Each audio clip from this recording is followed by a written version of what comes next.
আচ্ছা, এবারে আমরা যেটা বুঝবো সেটা হচ্ছে বায়ু প্রবাহ। বায়ু প্রবাহ বুঝতে গেলে আগে বায়ুর চাপ বুঝতে হয়।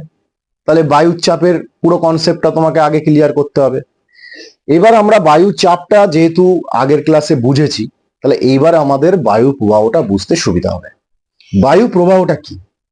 বায়ু প্রবাহ, আচ্ছা তুমি জানো মানে মানুষের মধ্যে গরিব বড় লোক এরকম ভেদাভেদ আছে, প্রকৃতির অন্য এলিমেন্টস এর মধ্যে ভেদাভেদ নেই। জল যদি কোথাও আস্তে আস্তে বাষ্পীভবনের মাধ্যমে কমতে থাকে, তাহলে অন্য জায়গা থেকে স্রোতের আকারে সেখানে চলে আসবে, সমোচ্চশীলতা ধর্ম পালন করবে। জলের সমোচ্চশীলতা ধর্ম, সমান উচ্চতায় থাকবো আমরা, আমরা উঁচু নিচু ভেদাভেদে থাকবো না। কোনো জায়গায় যদি আমরা পড়ছিলাম নিম্নচাপ, নিম্নচাপ মানে সেখানে ঘনত্ব আস্তে আস্তে বাড়ছে না কমছে? কমে যাচ্ছে, কমে যাচ্ছে। অর্থাৎ সেখানকার বায়ুর ঘনত্ব কমে যাবে মানে প্রসারিত হয়ে যাচ্ছে, উপরে হালকা হয়ে উপরে উঠে যাচ্ছে। তাহলে সেই জায়গা কি বায়ু শূন্য হয়ে যাবে ধীরে ধীরে? না। যে জায়গায় বায়ু শীতল আছে, যে জায়গায় বায়ুর ঘনত্ব বেশি আছে, যে জায়গায় বায়ুর চাপ বেশি আছে, সেই জায়গা থেকে বায়ু ওখানে যাবে, গিয়ে সেই জায়গা দখল করবে। কেন? কারণ ওখানে বায়ুর ঘনত্ব কমে গেছে। এইটা আমরা বুঝতে পারি যে বায়ু ছুটছে। এই যে ঝড় উঠেছে দুপুরবেলা, গরমকালে মাঝে মাঝে কালবৈশাখী ঝড় হচ্ছে, কেন? গভীর নিম্নচাপ হয়েছে ওখানে। বায়ু ওখানে সারাদিন ধরে গরম হয়ে উত্তপ্ত হয়ে উপরে উঠে গেছে, ওখানে বায়ু কমে গেছে।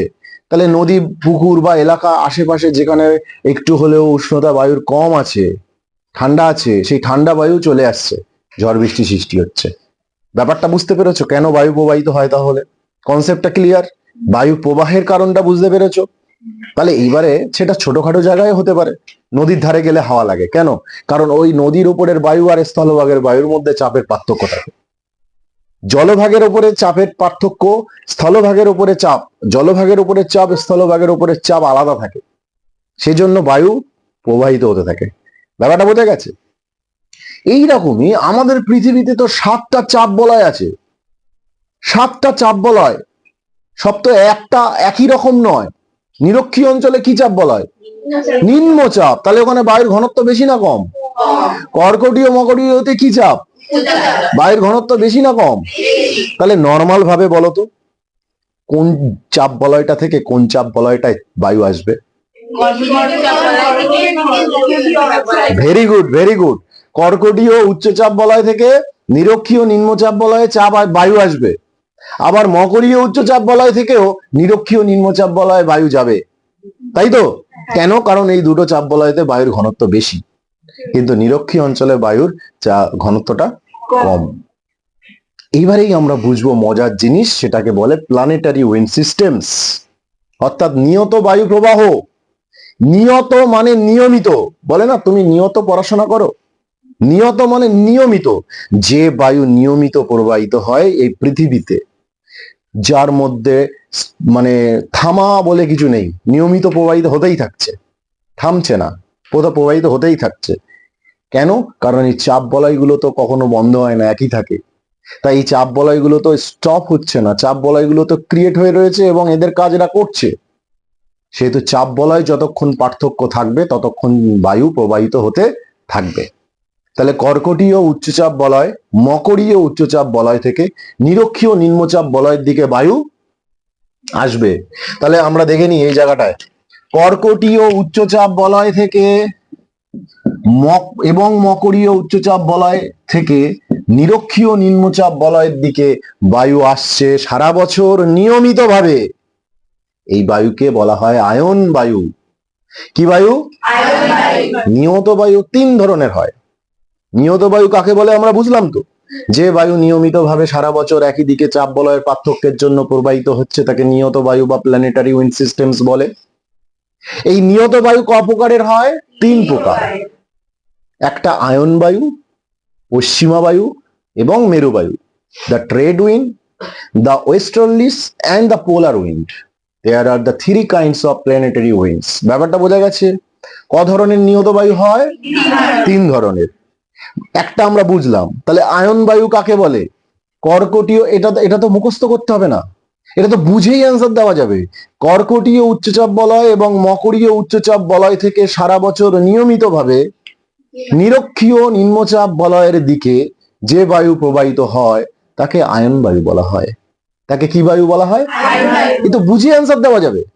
মুখস্থ করতে যেও না, বায়ু চাপ আর বায়ু প্রবাহকে মুখস্থ করতে যেও না, কনসেপ্ট ক্লিয়ার করবে, নিজে থেকে লিখে দিতে পারবে। ব্যাপারটা বোঝা গেছে? এবারে দেখো এই ডিরেকশনটা তোমরা দেখছো তো, ডিরেকশনে কি মনে হচ্ছে? এইভাবে একটা বায়ু আসছে আর এইভাবে একটা বায়ু আসছে না? এটা এটা যদি আমরা উত্তর দিক বলি, এটা যদি আমরা দক্ষিণ দিক বলি, এটা যদি হয় পূর্ব, এটা যদি হয় পশ্চিম, তাহলে এটা কোন দিক আর এটা কোন দিক? তাহলে উত্তর গোলার্ধে কোন আয়ন বায়ু প্রবাহিত হচ্ছে? তাহলে দক্ষিণ গোলার্ধে কোন আয়ন বায়ু প্রবাহিত হচ্ছে?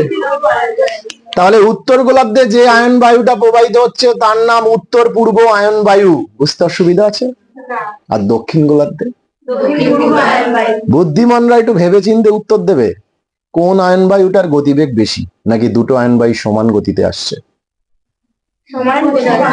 সমান গতিতে আসছে না, উত্তর পূর্ব আয়ন বায়ু এবং দক্ষিণ পূর্ব আয়ন বায়ুর মধ্যে গতির তারতম্য রয়েছে। বলতে পারবে কে বেশি গতিশীল? কেন? এক্স্যাক্টলি, জলের ভাগ বেশি আছে।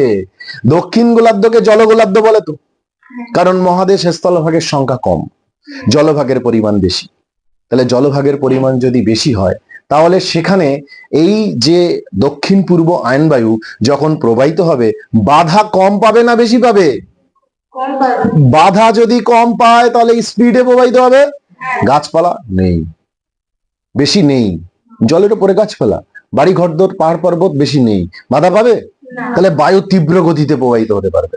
তাহলে এই যে দক্ষিণ গোলার্ধে যে আয়ন বায়ু প্রবাহিত হচ্ছে, সেই আয়ন বায়ুর গতিবেগ in respect of north eastern trade wind in north hemisphere, অর্থাৎ উত্তর গোলার্ধে আমাদের যে আয়ন বায়ু প্রবাহিত হচ্ছে, সেই আয়ন বায়ুর তুলনায় দক্ষিণ গোলার্ধের আয়ন বায়ুর গতিবেগ বেশি আছে। বুঝতে অসুবিধা আছে? বুদ্ধিমানরা একটু ভেবেচিন্তে উত্তর দাও তো, আয়ন বায়ুর কমন দিক কোনটা? কোন দিক দিয়ে আসছে আয়ন বায়ু? পূর্ব দিক দিয়ে। ভেরি গুড, পূর্ব দিক দিয়ে আসছে। আচ্ছা আমাকে একটা জিনিস বলো, পূর্ব দিক দিয়ে যদি আমি যাই, আমার জলীয় বাষ্প পূর্ব দিকে বেশি থাকবে, তাহলে বৃষ্টির পরিমাণ পূর্ব দিক থেকে আস্তে আস্তে পশ্চিম দিকে যত আসবো কমতে থাকবে। তাহলে আয়ন বায়ু মহাদেশের পূর্ব দিক দিয়ে বৃষ্টি বেশি ঘটাতে ঘটাতে পশ্চিম দিকে যখন আসে, বৃষ্টির পরিমাণ কমে যায়। এই জন্য মহাদেশের পশ্চিম দিকে মরুভূমির পরিমাণ বাড়তে থাকে। আয়ন বায়ুর গতি পথে মহাদেশের কোন দিকে মরুভূমি বেশি আছে? আচ্ছা মুখস্থ বলতে হবে না, এটা বুদ্ধি করে বুঝে বললে তো। তাহলে পশ্চিম দিকেই বেশি আছে মরুভূমি। ব্যাপারটা বুঝতে পেরেছো? কারণ পূর্ব দিকে বেশি বৃষ্টি ঘটাবে। নেক্সট, আমরা জানি আগেকার দিনে এত তো ইঞ্জিন আবিষ্কার হয়নি, পালতোলা জাহাজে করে কি হয়েছে? ব্যবসা বাণিজ্য, ইউরোপ মধ্যপ্রাচ্য এই সমস্ত জায়গায় প্রচুর বাণিজ্য হয়েছে। পালতোলা জাহাজে করে এই আয়নবায়ুর গতিপথ ধরে, আয়নবায়ু তো কন্টিনিউয়াসলি প্রবাহিত হচ্ছে, ও স্রোতে গা ভাসিয়ে দিয়েছে, বায়ু প্রবাহেতে গা ভাসিয়ে দিয়েছে। তাহলে কন্টিনিউ বায়ুর যে শক্তি, বায়ু প্রবাহের শক্তিতেই জাহাজগুলো বয়ে চলেছে।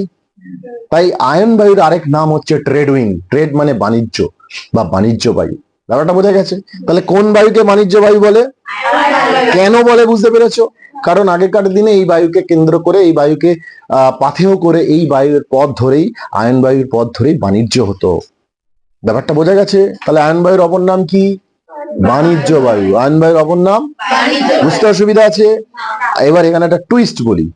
আচ্ছা আমরা কি দেখেছিলাম যে নিরক্ষীয় চাপ বলয়ের ভিডিওতে, আগের ভিডিওতে দেখেছিলাম চাপ বলয়ের যে ভিডিও রয়েছে, সেখানে আমরা পড়লাম, আমরা কি পড়েছি, যে চাপ বলয়ে নিরক্ষীয় অঞ্চল থেকে তো বায়ু উপরে উঠেছে, তারপর সেই বায়ু কন্টিনিউ কর্কটীয় মকরীয়তে নেমেছে, তাই তো? এবার আমাকে কেন নেমেছে? কারণ এখান থেকে ছিটকে গেছে। এবার কর্কটীয় মকরীয় থেকে ওই বায়ুটাই আবার নিরক্ষীয় অঞ্চলে আসছে না, তাই তো? কর্কটীয় মকরীয় থেকে কোন বায়ু আসছে? আচ্ছা কর্কটীয় মকরীয় বায়ু পেয়েছে বলে আসছে, ওখানে বায়ুর ঘনত্ব বেশি বলে বায়ু আসতে পারছে। তাহলে বায়ুর ঘনত্বটা বেশি হলো কেন? কারণ নিরক্ষীয় অঞ্চল থেকে যে বায়ুটা উপরে উঠেছিল, সেই বায়ুটা ঠান্ডা হয়ে এই পৃথিবীর আবর্তন গতির কারণে ছিটকে গিয়ে এই দুই চাপ বলয়ে নেমে এসেছে। সেই জন্যই নিরক্ষীয় অঞ্চলে আসতে পারছে, কারণ চাপের পার্থক্য হয়েছে। এইবার আমাকে একটা জিনিস বলো, নিরক্ষীয় অঞ্চলে যখন এই দুই বায়ু আসবে, তখন ওদের মধ্যে কোলাবোরেশন হবে না? ওরা একসাথে মিশবে না? এই জন্য একে বলে আইটিসিজেড। কি বলা হয়? আইটিসিজেড। তাহলে আইটিসিজেডটা তৈরি হবে কোথায়? ইন্টার ট্রপিক্যাল কনভার্জেন্ট জোন, আন্তঃক্রান্তীয় অভিসরণ বা মিলন অঞ্চল বলা হয়। এই আন্তঃক্রান্তীয় মিলন অঞ্চলে কোন দুটো বায়ু এসে মেলে? উত্তর পূর্ব আয়ন বায়ু আর তারা এসে মিশেছে কোথায়? কি জোন তৈরি করেছে? ইন্টার ট্রপিক্যাল কনভার্জেন্ট জোন বা আইটিসিজেড। বুঝতে অসুবিধা আছে? এবার বলো তো বুদ্ধিমানরা, ওখানে কি বায়ু এসে থেমে এরকম দাঁড়িয়ে থাকবে নাকি ওপরে উঠবে? আবার গরম হয়ে উপরে উঠবে। ওই বায়ু আবার গরম হয়ে উপরে উঠে আবার ওই বায়ু ঠান্ডা হবে, আবার নিচে নামার চেষ্টা করবে, কিন্তু নিচে কি নামতে পারবে? আবার ছিটকে কোথায় যাবে? তাহলে এটা কি কখনো থেমে থাকবে? কন্টিনিউয়াসলি তো। এটাকে বলে উইন্ড সার্কেল। কি বলা হয়? Wind cycle. উইন্ড সাইকেল, বায়ু কোষ চক্র। উইন্ড সেল, এটা চক্রকারে ঘুরছে, কক্ষ বলা হয়, বায়ু কক্ষ। এই যে কক্ষটা কাদের মধ্যে কাজ করছে? কর্কটীয় মকরীয় উচ্চচাপ আর নিরক্ষীয় নিম্নচাপ বলয়ের মধ্যে। অর্থাৎ নিরক্ষীয় অঞ্চল থেকে উপরে উঠছে, কর্কটীয় মকরীয়তে গিয়ে নামছে, আবার নিরক্ষীয় অঞ্চলে আসছে, আবার নিরক্ষীয় অঞ্চল থেকে উপরে উঠছে। তাহলে কন্টিনিউয়াসলি একটা সেল কাজ করছে না? চক্রাকার একটা আবর্তন ঘটছে না? কখনোই থেমে নেই। যেমন জলচক্র কন্টিনিউ হয় না, এইটা উইন্ড সাইকেল, বায়ু কোষ। এটা এই কক্ষটার নাম হচ্ছে হ্যাডলি কোষ। তিনটে কোষ আছে পুরো চাপ বলয়, 7টা চাপ বলয়ের মধ্যে কটা কোষ কাজ করে, কটা কক্ষ কাজ করে? 3টে কক্ষ। তাহলে প্রথম কক্ষটার নাম কি? হ্যাডলি কক্ষ। এই কক্ষটার নাম কি? হ্যাডলি কক্ষ, আবিষ্কার করেছে তার নাম অনুসারে। তারপরের কক্ষটা হচ্ছে ফেরেল কক্ষ। এখানে আরো একটা কক্ষ হবে চক্রাকার, সেটা হচ্ছে ফেরেল কক্ষ। আর একদম শেষে হচ্ছে মেরু কক্ষ। কি কক্ষ? তাহলে কটা বায়ু কক্ষ আছে? ব্যাপারটা বোঝা গেছে? এইটা চাপ বলয়, বায়ু প্রবাহ সব মিশে আছে তো এর মধ্যে। তাহলে বায়ু প্রবাহ হচ্ছে, চাপ বলয় উৎপন্ন হয়েছে বলে বায়ু প্রবাহ হচ্ছে, চাপ বলয় উৎপন্ন হয়েছে বলে এখানকার মধ্যে বায়ু চাপের পার্থক্য হয়েছে। এই সমস্ত বিষয়গুলো এই কোষের মধ্যে কাজ করছে। বুঝতে অসুবিধা আছে? Concept clear? তাহলে আয়ন বায়ু নিয়ে কোনো কনফিউশন? কোন আয়ন বায়ুর গতি বেশি হবে? কেন কেন বেশি হবে সেটা বুঝেছো? আচ্ছা, আয়ন বায়ুর প্রবাহ পথে মহাদেশের কোন দিকে মরুভূমি সৃষ্টি হবে আর কোন দিকে বৃষ্টি হবে? Concept clear?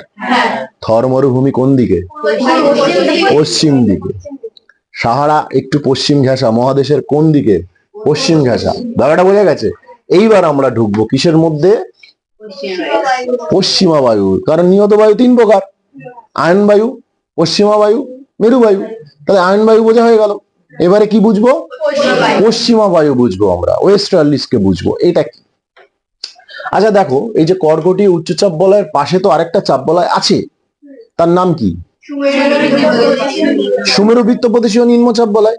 তাহলে সুমেরুবৃত্ত প্রদেশীয় নিম্নচাপ বলয় থেকে বায়ু কি এখানে আসবে নাকি এখান থেকে বায়ু এখানে যাবে? ভেরি গুড, এই তো বুঝেছো তোমরা, একদম খুব ভালো বুঝেছো। তাহলে কর্কটীয় উচ্চচাপ বলয় থেকে সুমেরুবৃত্ত প্রদেশীয় নিম্নচাপে যাবে বায়ু, কারণ ওর ওখানে কমে গেছে। হ্যাঁ, ও গরিব হয়ে গেছে। আর বায়ুদের মধ্যে কি বলে না, গরিব বড় লোক থাকবো না, আমরা সব সমান থাকবো, no problem. Equality is our policy. আমরা সবাই ইকুয়াল থাকবো। তো এখানে বায়ু কমে গেছে, ঘনত্ব কম আছে, সেজন্য এই কর্কটীয় উচ্চচাপ বলয় থেকে বায়ু ওখানে ছুটে যাচ্ছে, বায়ু প্রবাহ হচ্ছে। বায়ু প্রবাহের প্রধান কারণই তো চাপের পার্থক্য। তাহলে কর্কটীয় উচ্চচাপ বলয় থেকে সুমেরুবৃত্ত প্রদেশীয় যেমন বায়ু যাবে, তেমনি দক্ষিণ গোলার্ধ সেম পজিশন তৈরি হয়েছে তো।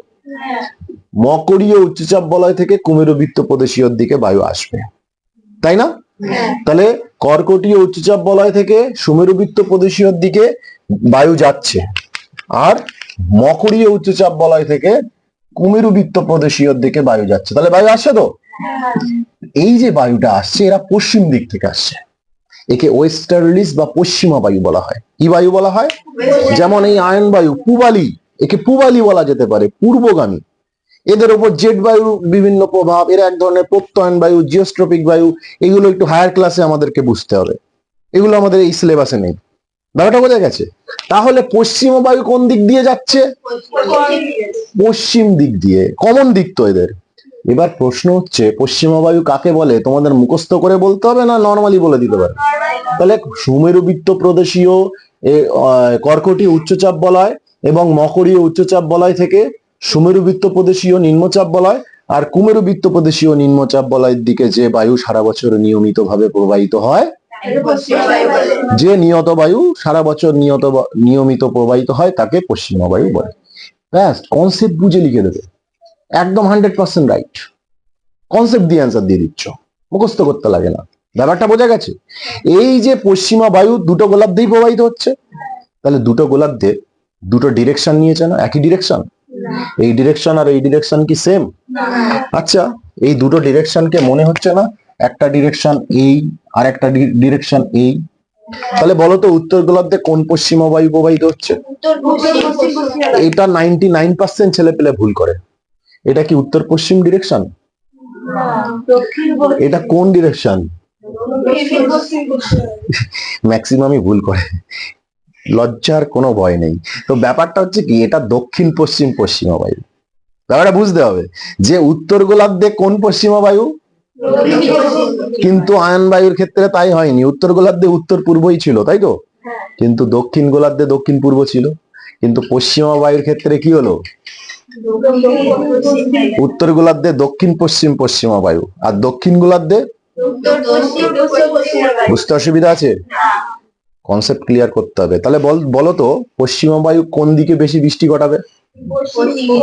আর পূর্ব দিকে যত যাবে বৃষ্টির পরিমাণ বাড়বে না কমবে? কমবে। পূর্ব পশ্চিম দিক থেকে বৃষ্টি ঘটাতে ঘটাতে ঘটাতে ঘটাতে যত পূর্ব দিকে আসবে তত বৃষ্টির পরিমাণ কমতে থাকবে। এবার আরেকটা প্রশ্নের উত্তর দাও তো আমাকে, এই পশ্চিমা বায়ু কোন তাপমণ্ডলের ভেতর দিয়ে প্রবাহিত হচ্ছে? কোন তাপমণ্ডল? ভেরি গুড, নাতিশীতোষ্ণ। পশ্চিমা বায়ু নাতিশীতোষ্ণ তাপমণ্ডল দিয়ে প্রবাহিত হয়, আর উষ্ণ তাপমণ্ডল দিয়ে আয়ন বায়ু যাচ্ছে না। আর এই যে হিমমণ্ডলের এই কাছাকাছি কোন বায়ু? এটা মেরু বায়ু না? মেরু থেকে আসে, বিশাল ঠান্ডা। এই তিনটে বায়ুর মধ্যে সব থেকে বেশি ঠান্ডা কে আর একটু গরম কে? মানে এই আয়ন বায়ুটা। এদের তুলনায় সব থেকে একটু বেশি গরম হবে আয়ন বায়ু, এদের টেম্পারেচার যদি দেখা হয়। তাহলে পশ্চিমা বায়ু নাতিশীতোষ্ণ অঞ্চল দিয়ে প্রবাহিত হয়। পশ্চিমা বায়ু মহাদেশের কোন দিকে প্রবাহিত হয়? কোন দিকে প্রবাহিত হয় পশ্চিমা বায়ু? কোন দিক থেকে প্রবাহিত হয়? মহাদেশের পশ্চিম দিক থেকে। কোন দিক থেকে? তাহলে বৃষ্টি বেশি ঘটাবে কোন দিকে? যত পূর্ব দিকে যাবে তত বৃষ্টি কমবে।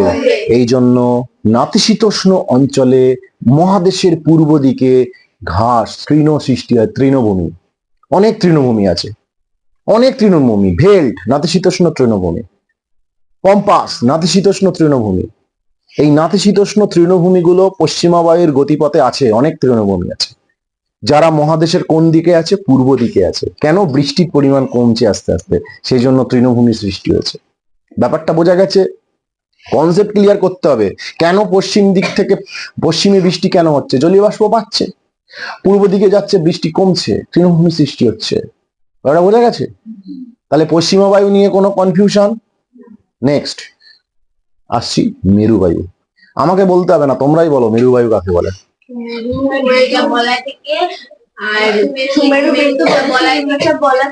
একদম একদম, ভেরি গুড। তাহলে আমরা এখানে মুখস্থ করিনি, কেউ বুঝেই বলে দিলাম যে সুমেরু উচ্চচাপ বলয় আর কুমেরু উচ্চচাপ বলয় থেকে সুমেরু বৃত্তপ্রদেশীয় নিম্নচাপ বলয় আর কুমেরু বৃত্তপ্রদেশীয় নিম্নচাপ বলয়ের দিকে যে বায়ু নিয়মিত প্রবাহিত হয়, যে নিয়ত বায়ু, তাকে মেরু বায়ু বলে। মেরু থেকে আসছে, একে মেরু বায়ু বলে। মেরু বায়ু ডিরেকশনটা ঠিক আয়ন বায়ুর ডিরেকশনের মতো। তাহলে উত্তর গোলার্ধে কোন আয়ন বায়ু, কোন মেরু বায়ু?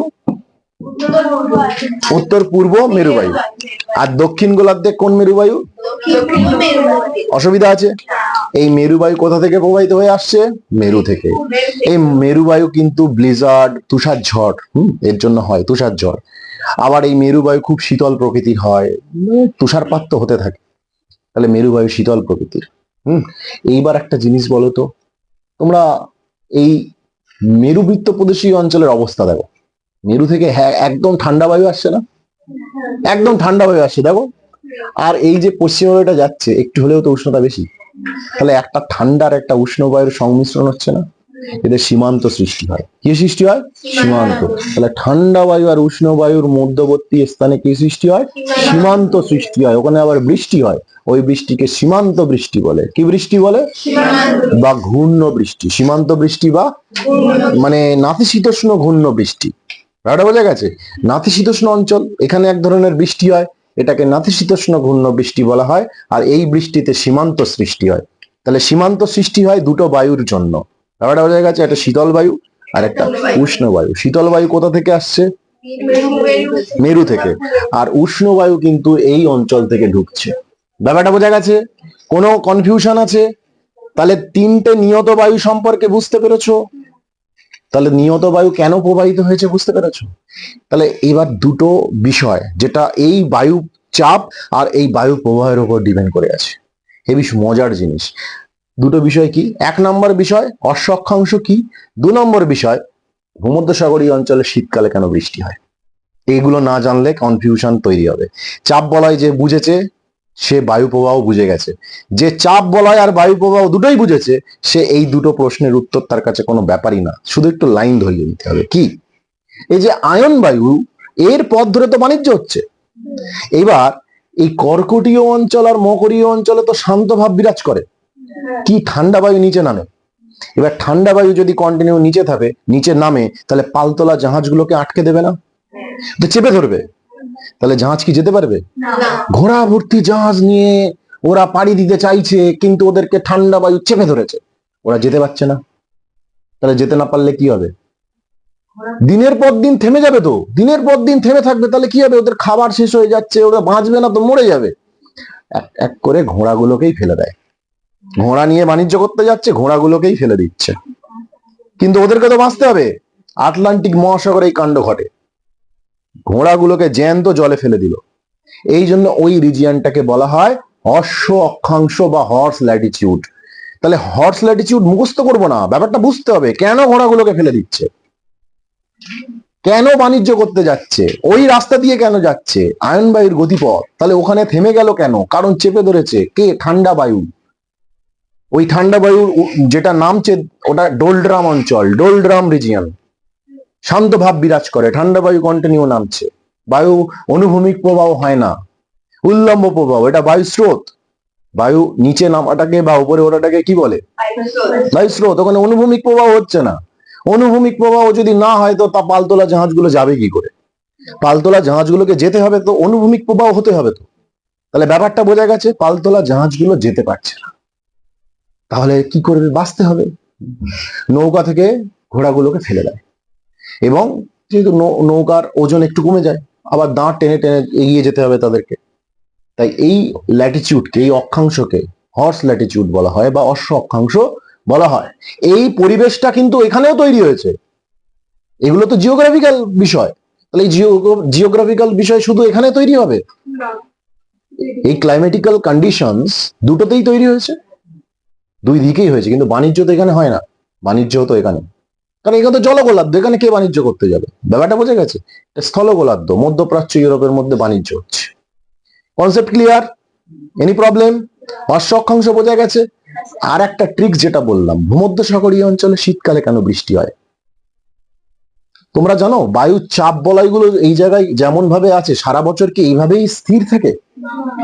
না, চাপ বলয়গুলো শিফট করে, অর্থাৎ স্থানান্তরিত হয়। 5 থেকে 10 ডিগ্রি মতো, ম্যাক্সিমাম 5 থেকে 7 ডিগ্রি শিফট করে, সরে। কখন? আমরা পড়েছি না উত্তরায়ণ এবং দক্ষিণায়ন।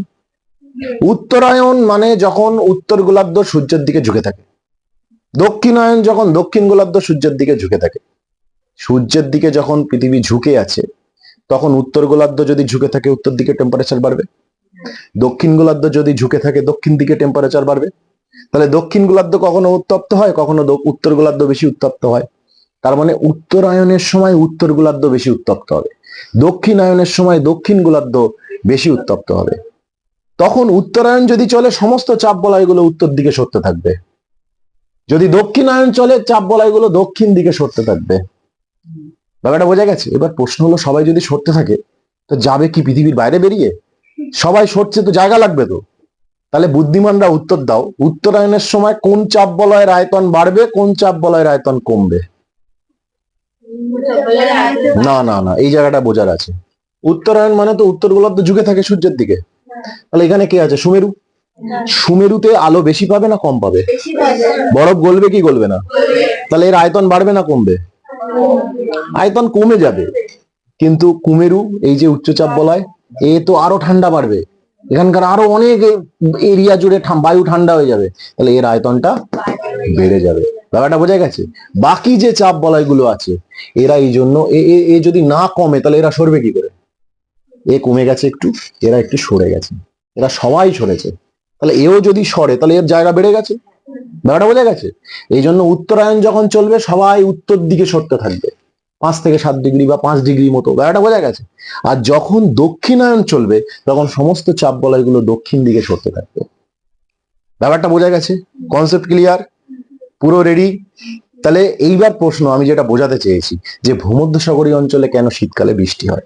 দেখো, ভূমধ্যসাগরীয় অঞ্চলটা ঠিক এরকম জায়গায়, এর পজিশনটা আমাদেরকে আগে দেখতে হবে, এ ঠিক কোন জায়গায় রয়েছে। ভূমধ্যসাগরীয় অঞ্চলটা আমি ধরছি ঠিক এই জায়গাটায়, এটা ভূমধ্যসাগরীয় অঞ্চল, ঠিক আছে? এই ভূমধ্যসাগরীয় অঞ্চলে গ্রীষ্মকালে আয়ন বায়ু প্রবাহিত হয় এর উপর দিয়ে। কোন বায়ু? এবার আয়ন বায়ু কোন দিকে বৃষ্টি ঘটায়? আর ভূমধ্যসাগরীয় অঞ্চল কোন দিকে? বৃষ্টি হবে? গ্রীষ্মকালে বৃষ্টি হয় না, কারণ আয়ন বায়ুর প্রভাব কাজ করছে এখানে। এইবার দেখো, শীতকালে এই সমস্ত চাপ বলয়গুলো নিচে নেমে আসছে, তখন এই সমস্ত চাপ বলয় যদি একটু নিচে নেমে আসে, বায়ুও একটু নিচে নেমে আসবে, একটু সরবে, উত্তর দক্ষিণ করবে, তখন এই অঞ্চলের ওপর দিয়ে পশ্চিমা বায়ু প্রবাহিত হবে। বোঝাই যাচ্ছে? একটু যদি শিফট করে নিচে আসে, এই পশ্চিমা বায়ু চলে আসবে এখানে, পশ্চিমা বায়ু প্রবাহিত হবে। তাহলে ভূমধ্যসাগরীয় অঞ্চলে শীতকালে কোন বায়ু প্রবাহিত হয়? পশ্চিমা বায়ু কোন দিক দিয়ে বৃষ্টি ঘটায়? ভূমধ্যসাগর থেকে জলীয় বাষ্প নেবে, আর এই ভূমধ্যসাগরীয় অঞ্চলে যে দেশ আছে, স্পেন বলো, পর্তুগাল বলো, জার্মানি বলো, ইতালি বলো, মিশর বলো, যারাই আছে, সমস্ত এই যে ভূমধ্যসাগরীয় দেশগুলো, সেখানে বৃষ্টি ঘটবে কোন ঋতুতে হবে? তাহলে ভূমধ্যসাগরীয় অঞ্চলে শীতকালে বৃষ্টিপাত কেন হয়, তার পেছনে কত কনসেপ্ট আছে, বুঝতে পেরেছো? তাকে চাপ বলয় বুঝতে হবে, তাকে বায়ু প্রবাহ বুঝতে হবে, তাহলে ও বুঝতে পারবে কেন ভূমধ্যসাগরীয় অঞ্চলে শীতকালে বৃষ্টি হয়। মুখস্থ বিদ্যা নয়, এটা বুঝতে হবে। মুখস্থ বিদ্যা দিয়ে বহুদূর এগোনো যায় না, অনেক দূর ভাবা যায় না। বুঝলে তুমি রিসার্চ করতে পারবে, তোমার ভেতরে শক্তি কাজ করবে, তোমার চিন্তা শক্তি আরো উন্নত হবে, তুমি আরো বেশি চিন্তা করতে পারবে। ব্যাপারটা বোঝা গেছে? তাহলে ভূমধ্যসাগরীয় অঞ্চলে কোন ঋতুতে বৃষ্টি হবে? শীতকালে। গ্রীষ্মতে কেন হবে না? এইবার আমাদের প্রশ্ন হচ্ছে, আমাদের কোন ঋতুতে বৃষ্টি হয়? গ্রীষ্ম ঋতুতে। আমাদের এখানে কোন বায়ুর প্রভাবে বৃষ্টি হয়? মৌসুমী বায়ু। তাহলে মৌসুমী বায়ু আয়ন বায়ুর প্রভাবে প্রভাবিত হচ্ছে, তাহলে আমাদের এখানে গ্রীষ্মকালে বৃষ্টি হয়। ব্যাপারটা বোঝা গেছে? ব্যাপারটা বোঝা গেছে? তাহলে আমাদের এখানে আয়ন বায়ুর প্রভাব আছে। ব্যাপারটা বোঝা গেছে? আর আর এখানে ভূমধ্যসাগরীয় অঞ্চলে দুটো বায়ুরই প্রভাব আছে, কিন্তু আয়ন বায়ুর প্রভাবে বৃষ্টি হয় না গ্রীষ্মকালে, আর পশ্চিমা বায়ুর প্রভাবে শীতকালে বৃষ্টি হয়। আমাদের এখানে পশ্চিমা বায়ুর একটু আধটু প্রভাব পড়ে, বিশেষ করে পশ্চিমী ঝঞ্ঝা, যেহেতু শীতকালে এখানে বৃষ্টি হয় এদের এখানে, ওই শীতকালে আমাদের এখানে কাশ্মীর, জম্মু কাশ্মীর, পাঞ্জাব, হরিয়ানা, এই সমস্ত রিজিয়নে একটু আধটু তুষারপাত হতে পারে, একটু আধটু আকাশ মেঘলা থাকে, ঝিরিঝিরি বৃষ্টি হয় শীতকালে। কখন? শীতকালে আমাদের এখানে। তাহলে এর প্রভাবটা দেখা যায় কখন? শীতকালে। ব্যাপারটা বোঝা গেছে? তাহলে আমাদের এখানে কোন ঋতুতে বৃষ্টি হয়? গ্রীষ্মকালে। কোন ঋতুতে বৃষ্টি হয়? গ্রীষ্মকালে। তাহলে এখন আমরা কি বুঝলাম? এখন আমরা কি বুঝলাম? বায়ু প্রবাহ। কি বুঝলাম? তাহলে বায়ু প্রবাহ নিয়ে কোনো অসুবিধা আছে? বিশেষত কোন বায়ু প্রবাহ? নিয়ত বায়ু প্রবাহ। তাহলে টোটাল প্ল্যানেটারি উইন্ড সিস্টেম বা নিয়ত বায়ু প্রবাহ আমরা বুঝলাম। সবাই বুঝতে পেরেছি তো? Thank you.